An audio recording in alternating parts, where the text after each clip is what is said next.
भारतीय समाज, ये समाजशास्त्र विषय के अंतर्गत जो 2 पुस्तक है उनमें से प्रथम पुस्तक भारतीय समाज, इसके दूसरे अध्याय भारतीय समाज की जनसांख्यिकीय संरचना,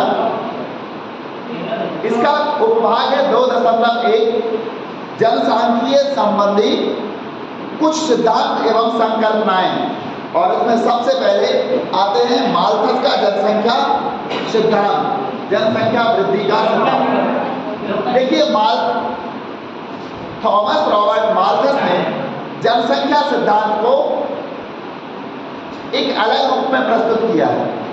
वो जनसंख्या का जो वृद्धि सिद्धांत है उसको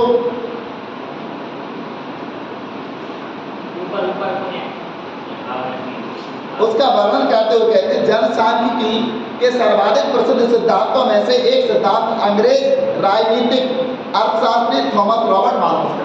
यानी ये 3 विषय में ये पारंगत थे और इन तीनों विषयों के प्रोफेसर रहे, राजनीति, अर्थशास्त्र और इतिहास के प्रोफेसर रहे। थॉमस रॉबर्ट माल्थस के नाम से जुड़ा है। माल्थस का जनसंख्या सिद्धांत को उनके जनसंख्या विषयक निबंध N essay on the principle of population, इनका जनसंख्या विषयक एक निबंध लिखा था इन्होंने और इस निबंध का नाम था N essay on the principle of population 1978। 1978 में इन्होंने एक निबंध लिखा और उसका नाम हुआ an essay on the principle means होता है सिद्धांत ऑफ पॉपुलेशन मीन्स जनसंख्या। इसमें वो क्या लिखते हैं, ये 1798 का है, 1798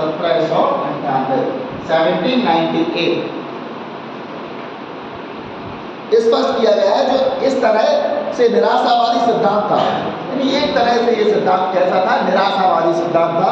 उनका कहना था कि मनुष्यों की जनसंख्या उस दर की तुलना में अधिक तेजी से बढ़ती है जिस दर पर मनुष्य के भरण पोषण के साधन, यानी जनसंख्या बढ़े, एक तरफ जनसंख्या बढ़ रही, दूसरी तरफ उसके भरण पोषण के साधन यानी अनाज है, सब्जियां हैं, जो भी वो खाता पीता है वो वस्तुएं बढ़ती हैं और जनसंख्या बढ़ती है। तो जनसंख्या उन वस्तुओं की तुलना में ज़्यादा बढ़ती है। यहाँ पर हम जनसंख्या वृद्धि को 2 इसके द्वारा बताएंगे। यहाँ एक हम दंड चित्र बना लेते हैं।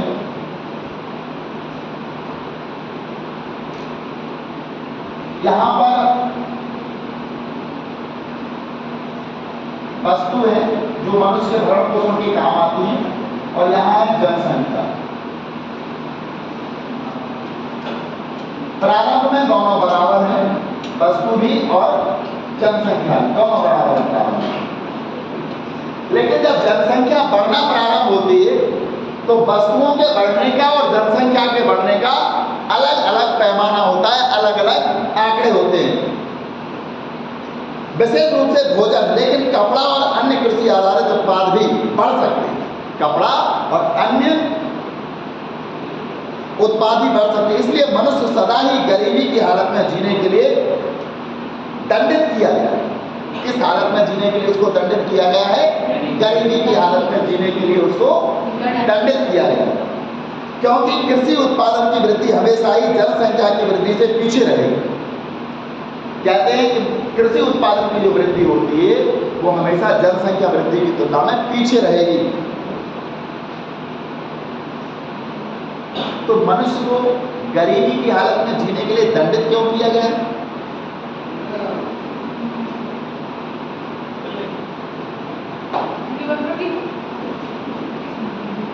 गरीबी की हालत में मनुष्य को जीने के लिए दंडित इसलिए किया गया है कि जो कृषि उत्पाद होते हैं उनका उत्पादन और उनका उत्पादन मानी जनसंख्या का उत्पादन में दोनों में अंतर होता है। हमारे यहाँ गरीबी का मुख्य कारण क्या है? माल्थस ने क्या बताया? जो वस्तुएं होती है वो धीमे धीमे बढ़ती हैं, कृषि उत्पादन धीमे धीमे होता है, लेकिन जनसंख्या ज़्यादा बढ़ जाती है। और इसी कारण मनुष्य को सदा के लिए गरीबी में जीने के लिए दंडित किया गया। किसके द्वारा? प्रकृति के द्वारा। यहाँ दोष मनुष्य का है, इसलिए दंडित भी उसी को किया जाएगा। सजा किसको मिलेगी? जो दोषी होगा। प्रकृति में हम वस्तुओं का उत्पादन जितना करते हैं, खाद्य पदार्थों का जितना उत्पादन करते हैं, उससे ज़्यादा हम जनसंख्या बढ़ा लेते हैं, इसलिए दंडित किया जा रहा है आपको निर्धनता के में जीवन व्यतीत करने के लिए। आगे वो क्या कहते हैं? जहां जनसंख्या का विस्तार ज्यामितीय या गुणोत्तर रूप से होता है। देखिए जनसंख्या कैसे बढ़ती है? जनसंख्या वृद्धि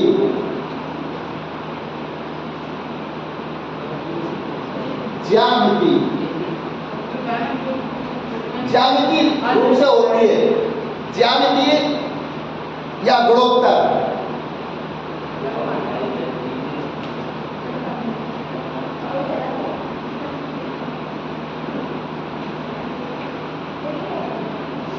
गुणोत्तर जबकि वस्तुएं या खाद्य सामग्री या कृषि उत्पादन की वृद्धि लिख देते हैं। कृषि उत्पादन की वृद्धि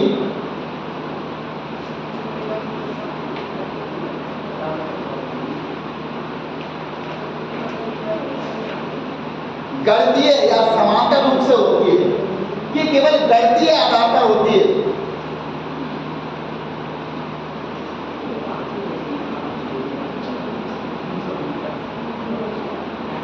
ये दोनों को समझें एक उदाहरण के द्वारा। हम दोनों को एक उदाहरण के द्वारा समझेंगे। यहां पर ज्यामिति कैसे बढ़ती है, गुणोत्तर विधि कैसे बढ़ती है। 2, 4, 8, 16, 32, 64, 108 ये हो गई ज्यामितीय या गुणोत्तर वृद्धि। जबकि कृषि उत्पादों की वृद्धि होती है गणितीय आधार पर, और गणितीय होगा 2, 4, 6, 8, 10, 12 और 14। ये होती है गणितीय वृद्धि। उतने ही प्लस होंगे, 2 फिर 2 4 फिर 2 6, इस प्रकार से ये बढ़ते जाते हैं। 2 4 6 8 10, हर बार 2 प्लस होंगे। और ये होती है मल्टीप्लाई। ज्यादा 2 दूनी 4, 4 दूनी 8, 8 दूनी दुगनी बढ़ेगी 16, 16 दूनी 32, 32 दूनी 64 और 64 दूनी 108। जनसंख्या इस प्रकार से बढ़ेगी और कृषि उत्पाद इस प्रकार से। अब आप सोचिए, जब जनसंख्या 2 थी तो वस्तुएं भी 2 थी, कोई गरीबी नहीं थी दुनिया में, कोई गरीबी नहीं। जितनी जनसंख्या उतनी ही वस्तुएं, 2 2। जनसंख्या 4 हुई तो वस्तुएं भी 4 हुई, यहां भी कोई गरीबी नहीं।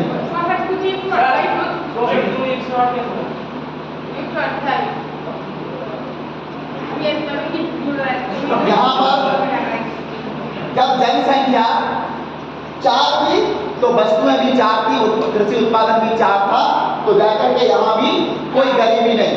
जनसंख्या को बिल्कुल दंडित नहीं किया गरीबी के लिए। क्यों? क्योंकि जितनी वस्तुएं उत्पादन हो रही थी उतनी ही जनसंख्या थी, कोई गरीब नहीं। लेकिन जनसंख्या फिर भी नहीं मानी, और जनसंख्या ने 4 से सीधी 8 और वस्तुएं हुई 6। यहां आंकड़ा अंतर आने लगा वस्तुओं में और जनसंख्या में। जनसंख्या आगे हो गई, वस्तुएं पीछे। और अगले स्टेप में ये 16 हुई, ये 8 हो गई, यहां तो जस्ट डबल हो गया। अब तो गरीबी का जो आंकड़ा था वो ऐसा हो गया, ये जनसंख्या हो गई और ये वस्तुओं का उत्पादन हो गया। फिर जाकर के ये 32 हुई तो ये 10 हुई, यहाँ और आंकड़ा अंतर आया। यानी खाई बढ़ती जा रही वस्तुओं के उत्पादन में और जनसंख्या बढ़ती है। और इस प्रकार ये बढ़ती जाती है जनसंख्या। जब जनसंख्या बढ़ती जाती है तब क्या होता है? आपने कभी सोचा कि अगर इसी प्रकार से ज्यामितीय रूप से वस्तुएं बढ़ती हैं तब मनुष्य क्या करेगा?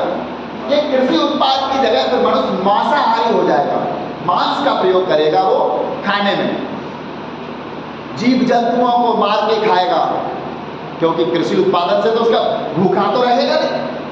देखा ना, बहुत सारे लोग मांसाहारी होते हैं, उसी से उनका काम चल जाता है। इसके बाद भी वनस्पतियों के पत्ते इत्यादि से अपना जीवन व्यतीत करते हैं, मछली खाएंगे, कुछ ना कुछ ऐसे अपना भरण, क्योंकि जनसंख्या ज़्यादा है और वस्तुएं कम है खाने वाली, कृषि उत्पाद कम है। इसके बाद क्या होता है? और बड़ी जनसंख्या, अब तो जानवर भी नहीं बचे जंगलों में खाने के लिए मनुष्य को, तब क्या होगा? जनसंख्या फिर बढ़ेगी, वस्तुएं कम होती जाएंगी और एक बिंदु पर आकर के प्रकृति उस पर नैसर्गिक प्रतिबंध लगा देती है। नैसर्गिक प्रतिबंध क्या? जब प्रकृति को लगता है कि जनसंख्या का पल्ला ज्यादा भारी हो गया, पृथ्वी पर उसके लिए उपलब्ध संसाधन कम है, तब जनसंख्या क्या करेगी? प्रकृति क्या करेगी? जनसंख्या को समाप्त कर देगी, उतनी जनसंख्या कम कर लेगी। उसे लगा कि 50 करोड़ ज्यादा हैं तो 50 करोड़ को मार लेगी। इसके लिए या तो वो इन्फ्लुएंजा जैसी बीमारी, कोरोना जैसी महामारी, या फिर कोई प्राकृतिक आपदा, बाढ़, भूकंप इत्यादि, अकाल इत्यादि के द्वारा जनसंख्या को समाप्त कर लेती है और सम पर ले आती है। ये प्रकृति स्वयं काम करती है। इसके लिए किसी प्रधानमंत्री की, किसी नेता की, किसी IAS की आवश्यकता नहीं होती है, प्रकृति स्वयं कर लेती है।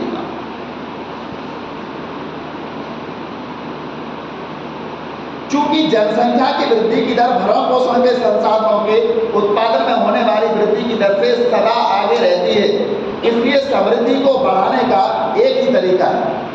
चूंकि प्रकृति कृषि उत्पादन में जो वृद्धि हो रही है उसकी तुलना में जनसंख्या की वृद्धि ज़्यादा है, तो समृद्धि को बढ़ाने का केवल एक ही तरीका है, जनसंख्या की वृद्धि को नियंत्रित किया जाए। जब मनुष्य को पता चला कि जनसंख्या वृद्धि के कारण ही हम गरीबी का जीवन जी रहे हैं, हमारे गरीबी का जीवन जीने का एक ही कारण है जनसंख्या वृद्धि। चूंकि मनुष्य को दंडित किया जा रहा है, इसलिए वस्तुओं का उत्पादन कम और जनसंख्या ज्यादा, तो उसको दंडित किया जाता है। तब मनुष्य क्या करता है? मनुष्य जनसंख्या पर नियंत्रण लगाता है, जनसंख्या वृद्धि पर नियंत्रण लगाता है। और वो नियंत्रण कैसे लगाता है? दुर्भाग्यवश मनुष्यों में अपनी जनसंख्या को स्वेच्छापूर्वक घटाने की एक सीमित क्षमता की होती है। मनुष्य अपनी जनसंख्या को कम करने के लिए सीमित क्षमता का प्रयोग करता है। उसके पास क्षमता तो है लेकिन सीमित क्षमता है। अपनी जनसंख्या को स्वेच्छापूर्वक घटाने की सीमित क्षमता होती है कृत्रिम निरोध, जिनको कहते हैं प्रिवेंटिव चेक्स। कृत्रिम निरोध इन्हें कहते हैं प्रिवेंटिव चेक्स। जनसंख्या नियंत्रण करने के लिए मनुष्य क्या करता है? कृत्रिम निरोध मीन्स रोकना होता है, कृत्रिम मीन्स मनुष्य के द्वारा। जो नेचुरल होता है वो प्राकृतिक होता है, लेकिन जो कार्य मनुष्य करता है वो सब कृत्रिम कहलाते हैं, मनुष्य के द्वारा जो किया। जैसे अपने आप कोई वस्तु बनती है, प्रकृति बनाती है, वो प्राकृतिक, और जो मनुष्य करता है वो सब कृत्रिम कहलाते हैं। और निरोध मीन्स होता है रोकना, यानी मनुष्य अपने तरीकों के द्वारा जनसंख्या को रोकने का प्रयास करता है। इसको कृत्रिम निरोध यानी कि प्रिवेंटिव चेक।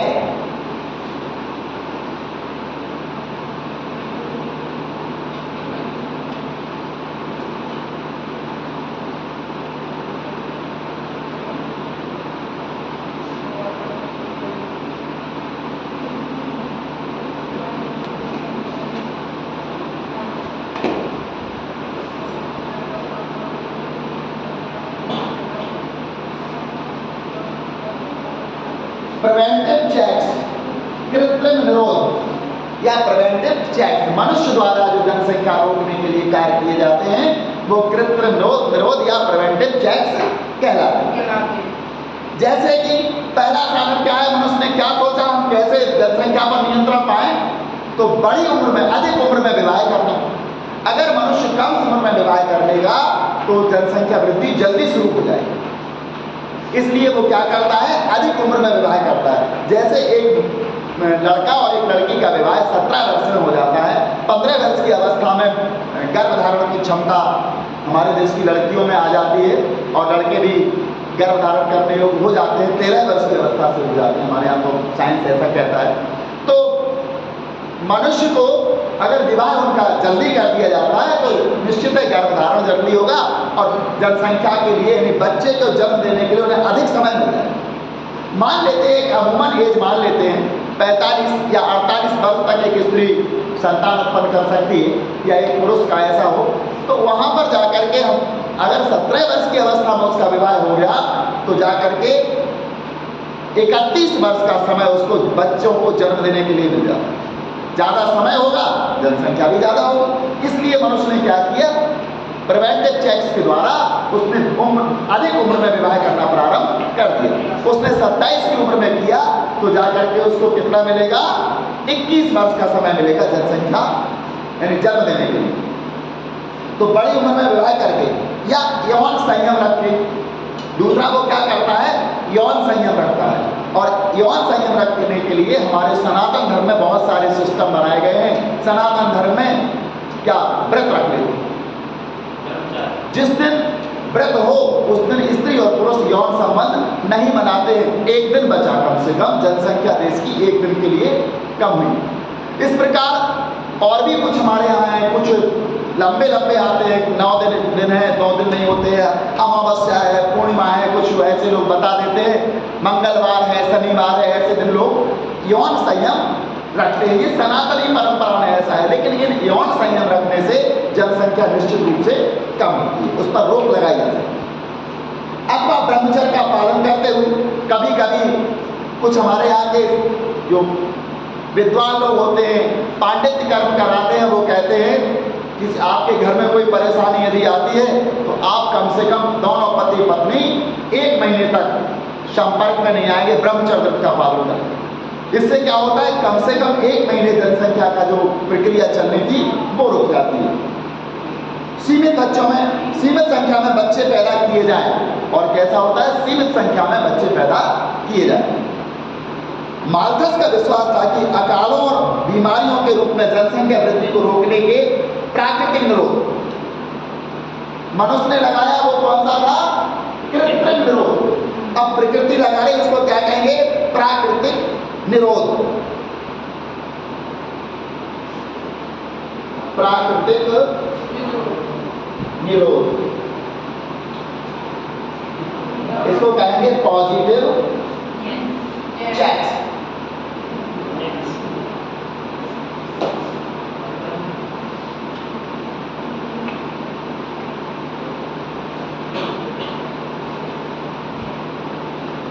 ये हो गए कौन से, प्राकृतिक निरोध। अब प्रकृति कैसे लगाती है रोग, ये देखते हैं। हमने मनुष्य वाला तो देख लिया, अब प्रकृति कैसे लगाती है।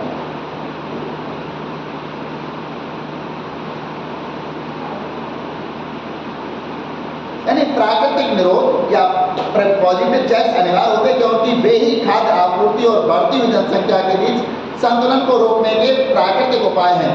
माल्थस का यह सिद्धांत एक लंबे समय तक प्रभावशाली रहा। माल्थस ने यह सिद्धांत दिया था, ये लंबे समय तक प्रभावशाली दिया, जनसंख्या का इनका सिद्धांत लंबे समय तक प्रभावशाली रहा। लेकिन इनके विरोधी आ गए, विरोधी का मतलब और अच्छे तर्क वाले लोग आ गए और बड़े अर्थशास्त्री आ गए, तब जाकर के इनके सिद्धांत को। लेकिन कुछ विचारकों ने इसका विरोध भी किया, जो यह मानते थे कि आर्थिक समृद्धि जनसंख्या वृद्धि से अधिक हो सकती है। कुछ लोग तो ये कहते थे, माल्थस ने ये कहा जनसंख्या वृद्धि के कारण हमको गरीबी से दंडित किया जाता है, लेकिन कुछ लोग कहते हैं जनसंख्या ज़्यादा होगी तो हम आर्थिक समृद्धि प्राप्त कर सकते, हमारे पास मैन पावर अधिक होगा, मानव अधिक होंगे, ज़्यादा हम लोग खेती कर पाएंगे, ज़्यादा हम उत्पादन कर पाएंगे, तो गरीबी से तो बचे रहेंगे। कुछ लोगों का ऐसा ही मानना था, कुछ अर्थशास्त्री। तथापि उनके सिद्धांत का सबसे प्रभावकारी खंडन यूरोपीय देशों के ऐतिहासिक अनुभव द्वारा प्रस्तुत किया गया। ज़्यादातर यूरोप के देशों के जो ऐतिहासिक अनुभव है उनके द्वारा इनके सिद्धांत को बताया गया है। 19वीं शताब्दी के उत्तरार्ध में जनसंख्या वृद्धि का स्वरूप बदलने लगा। जब 19वीं शताब्दी का उत्तरार्ध यानी 19वीं शताब्दी का उतार आया तो जनसंख्या वृद्धि का स्वरूप बदलने लगा और 20वीं शताब्दी के पहले चतुर्थांश के अंत तक पहला चतुर्थांश का मतलब हुआ 4 भागों में बांट लो, 25-25 वर्ष का एक चतुर्थांश होता है। तो 20वीं शताब्दी का पहला चतुर्थांश मतलब शुरू से लेकर 25 वर्ष तक, इसको पहला चतुर्थांश कहा जाए। अंत तक यह परिवर्तन नाटकीय ढंग से हुआ, जन्म दरें घट गई और महामारियों के प्रकोप पर नियंत्रण किया जाने लगा। 2 चीजें हो गई, जन्म दर घट गई मतलब जन्म कम ले रहे थे बच्चे, और महामारी जो होती थी पहले जैसे इन्फ्लुएंजा थी या और महामारियां जो थी उन पर क्या हुआ, नियंत्रण लगा दिया। महामारी भी कम हो गई, मतलब जनसंख्या कम बढ़ रही थी और जन्म भी कम ले रहे थे लोग। माल्थस की भविष्यवाणियां झूठी साबित कर दी। माल्थस की जो भविष्यवाणियां थी वो झूठी साबित। माल्थस ने कहा जनसंख्या इस क्रम में बढ़ेगी, लेकिन उन पर नियंत्रण लग गया, क्योंकि जनसंख्या की तीव्र वृद्धि के बावजूद खाद्य उत्पादन और जीवन स्तर लगातार उन्नत होते गए। जनसंख्या की वृद्धि भी हुई लेकिन खाद्य उत्पादन भी तीव्र गति से बढ़ते गए। हमारे देश में, दुनिया में कृषि क्रांति हुई, कृषि के उत्पादनों में वृद्धि हुई, कृषि में हम नई तकनीक का प्रयोग करने लगे, उर्वरक खादों का प्रयोग करने लगे, सिंचाई के साधनों का डेवलप हुआ और कीटनाशक दवाओं का प्रयोग करने लगे, इससे कृषि के उत्पादन में वृद्धि हुई। तो मार्क्स की यह भविष्यवाणी झूठी साबित हुई। उदारवादी और मार्क्सवादी विद्वानों ने भी मार्क्स के इस विचार की आलोचना की। उदारवादी विद्वान थे और मार्क्सवादी विद्वान थे, इन लोगों ने भी मार्क्स के सिद्धांत की आलोचना की कि गरीबी का कारण जनसंख्या वृद्धि है। मतलब इनका यह सिद्धांत था, गरीबी का कारण क्या है, जनसंख्या वृद्धि। आलोचकों का कहना था कि गरीबी और भुखमरी जैसी समस्याएं जनसंख्या वृद्धि की बजाय आर्थिक संसाधनों के असमान वितरण के कारण होती। आलोचकों का कहना था कि गरीबी और भुखमरी जैसी समस्याएं, गरीबी और भुखमरी जैसी समस्याएं जनसंख्या वृद्धि की बजाय, जो जनसंख्या वृद्धि होती है इसकी बजाय आर्थिक संसाधनों के असमान वितरण के कारण। आर्थिक संसाधनों का कैसा वितरण है, गरीबी कैसे होती है, जनसंख्या वृद्धि से नहीं होती, बल्कि आर्थिक संसाधनों का असमान वितरण। आर्थिक संसाधन समान रूप से लोगों में बटे हों तो गरीबी आएगी ही नहीं। लेकिन जब असमान वितरण होता है, एक धनी व्यक्ति के पास तो बहुत सारे आर्थिक साधन हैं, आय के बहुत सारे स्रोत हैं, एक निर्धन के पास एक भी स्रोत नहीं है, इसको कहते हैं आर्थिक संसाधनों का असमान वितरण। देखा होगा धनवान के पास बहुत सारे रास्ते होते पैसे आने, लेकिन गरीब के पास, निर्धन के पास नहीं होते। इसी को जनसंख्या का असमान, आर्थिक संसाधनों का असमान वितरण कहते हैं। एक अन्यायपूर्ण सामाजिक व्यवस्था के कारण ही कुछ थोड़े से धनवान और विशेष अधिकार संपन्न लोग विलासमय जीवन का आनंद लेते हैं। अन्यायपूर्ण सामाजिक व्यवस्था के कारण हमारे यहाँ की सामाजिक व्यवस्था अन्यायपूर्ण। धनियों को तो और अधिक धन देने के अवसर दिए जाते हैं और निर्धनों के लिए एक भी अवसर उपलब्ध नहीं कराया जाता, और बहुसंख्यक लोगों को गरीबी की हालत में जीना पड़ता है। बहुत से लोग गरीबी की हालत में जीते हैं। यहाँ एक बॉक्स है, जनसंख्या 2.1। जनसंख्या की शक्ति पृथ्वी द्वारा मनुष्य के भरण पोषण के लिए उत्पादन करने की उसकी शक्ति से इतनी अधिक होती है कि मानव प्रजाति को किसी न किसी रूप में असामयिक मृत्यु का सामना करना ही होगा। ये मार्क्स कहते हैं कि जनसंख्या की जो शक्ति होती है पृथ्वी द्वारा मनुष्य के भरण पोषण के लिए उत्पादन कराने की शक्ति से इतनी अधिक होती है कि मानव प्रजाति को किसी न किसी रूप में असामयिक मृत्यु का सामना करना पड़ता है। नहीं, हमने बताया था ना, इसको नैसर्गिक प्रतिबंध कहा जाता है। मनुष्य के दुर्गुणों की जनसंख्या को घटाने के सक्रिय और सक्षम कारक होते हैं। वे विनाश की विशाल सेना में अग्रणीय होते हैं और अक्सर यह भयंकर कार्य स्वयं ही संपन्न कर देते हैं। लेकिन यदि वे अपने इस विनाशकारी संग्राम में असफल हो जाते हैं तो फिर बीमारियां, महामारियां, घातक रोग और प्लेग आदि भयंकर रूप में उनका स्थान ले लेते हैं और हजारों लाखों लोगों का सफाया कर देते हैं। फिर भी यदि उन्हें अपनी विनाश लीला में पूरी सफलता नहीं मिलती तो व्यापक विनाशकारी अकाल उनकी सहायता के लिए आ धमकता है और अपने घातक वज्रपात से चोट पहुंचाकर बस उतने ही लोगों को जिंदा छोड़ता है जिनके लिए दुनिया में खाद्य सामग्री पर्याप्त मात्रा में होती है। मतलब वो बता रहे कि उतने लोगों को जीवित छोड़ेगा, प्रकृति ऐसा काम करेगी, उतने लोगों को मार देगी जो ज़्यादा है, बस उतने लोगों को जीवित छोड़ेगी जितने के लिए खाने की वस्तुएं इस धरती पर मौजूद हैं।